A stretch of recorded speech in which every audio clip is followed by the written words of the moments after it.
Well, hello there. Come on in. I'm Chris Brown. I'm your humble chimney sweep. I was just going over your chimney inspection report, but now that you're here, make yourself comfortable. Let's go over it together, shall we?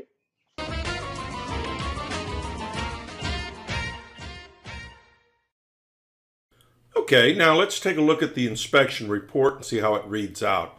This is a generic report. This is exactly what you will get, only your information obviously will be filled into all these blanks. The upper right-hand corner of the report is the legend. Each one of these initials pertain to something. A is consistent with the age of the chimney. B, see comments below. C, repairs needed. D, need further evaluation. Or E, not applicable. And they're placed into the boxes next to the parts of the chimney that can be easily identified in this diagram. And then, of course, you'll find my comments here below. Now, let's take a look at your personal report. So stay with me. Hey, what a great looking house. Beautiful, brand spanking new house in a nice location. Can't beat that. Hey, let's go, let's take a look at the tops of these fireplaces. The one in the living room has a decorative pot up here, has a screen around. It's hard to see with my pixelated picture here, but nice screen around it, keep the birds, the squirrels out, has a copper top on it, and it's in beautiful condition. Of course, it's brand new. The outdoor fireplace you should think about after you move in putting a chimney cap on top to keep the birds, the rain, the squirrels out of the chimney. They're not code required. Builders don't have to install them since they're not code required. So be something maybe you'd want installed after the fact. Totally up to you. Crown up on top looks good. No problems with that.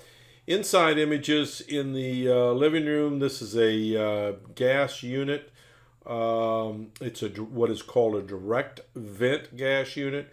It has glass embers in here. Hard for me to get a shot or a picture of the flames in here, but it does work beautifully. And also it's using this remote right here, which is pretty technical, but there's good news is there's a booklet sitting in this cabinet here off to the right that will explain the whole thing to you. I simply used the service switch to turn it on and off just so I could demonstrate that it was working and so you could see what your gas appliance was. This little key that I have in my hand here, which is also provided, is the service shutoff. That's a requirement of North Carolina. They want a service shutoff within 7 feet. It's got to be in the same room, and it meets all of that criteria. Let's go outside. We see the beautiful wood-burning fireplace. You're going to have a lot of fun out here, or you can switch this over to gas logs if you want to. Whatever you want to do here, it is plumbed for gas. The flue system looks good. Of course, you'd expect it to. It's brand new. That a log lighter, this is what it looks like. You'll have a grate sitting up here.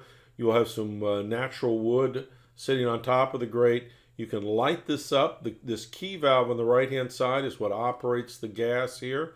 And you can burn that and have a nice fire. You can keep it in a low setting, and all then you have to do is throw wood on it. You never have to stoke it or put kindling or newspaper or anything in there. It'll just keep running along. These are very popular in, I would say, in all restaurants that have wood-burning fireplaces. Let's just take Cracker Barrel, for instance. Every Cracker Barrel has one of these. So anyway, very nice. And it also means that you can use the exact same plumbing for gas logs, which will save you a big chunk of money if that's what you decide to do down the road.